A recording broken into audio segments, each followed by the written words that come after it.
You know, folks, I've been watching this latest flare-up of Alberta separatism like a prairie fire in a field of dry cow pies, full of heat, smell, and zero long-term benefit.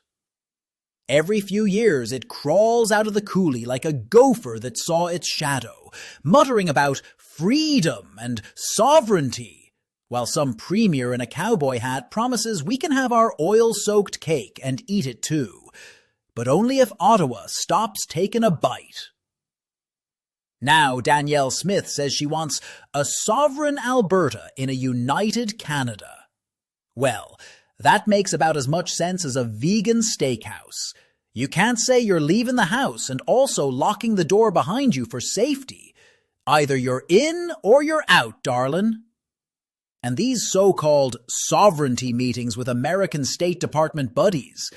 Oh, sure, because nothing says independence like taking tips from the neighbors who just discovered you can overthrow your own government with a buffalo hat and bad grammar.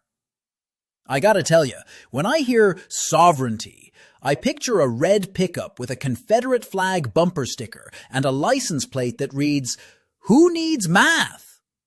Because apparently, math's gone missing in this whole equation.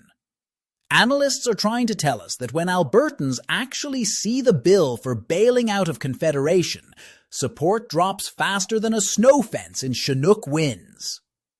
Turns out maybe, just maybe, it's tough to run a country without ports, federal transfers, or a functioning passport that's recognized beyond Red Deer. You think customs at Pearson are bad now? Try going through with an Alberta passport, a document printed on an oil field napkin and signed by Premier Smith in Sharpie. And wait till the farmers find out what happens when trade deals vanish faster than a bottle of rye on game night. Sorry, folks, that grain's not going east anymore unless you strap it to a moose and push. But oh no, the government doesn't mention that part, do they? They talk about hope, not math. Freedom, not fiscal collapse.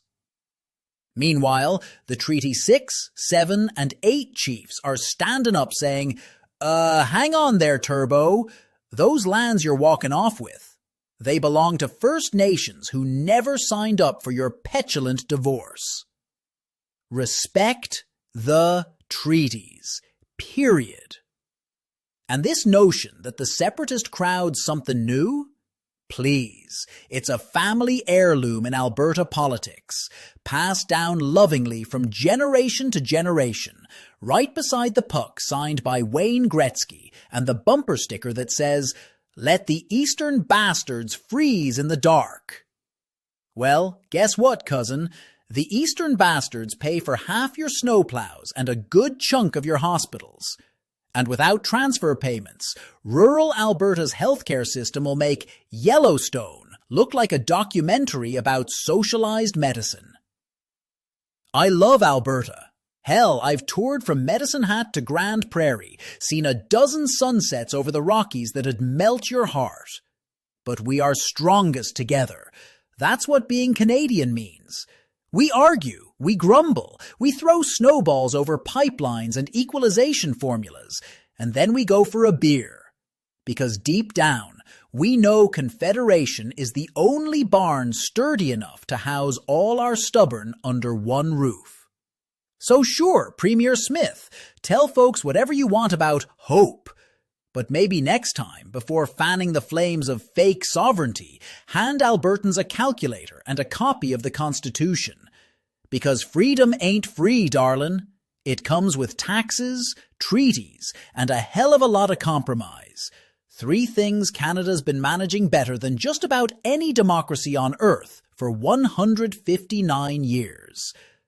So let's keep our loonie in one pocket, our passport in the other, and our collective heads out of the tar sands, shall we? Because separating from Canada? That's not sovereignty, folks. That's stupidity with a side of sticker shock.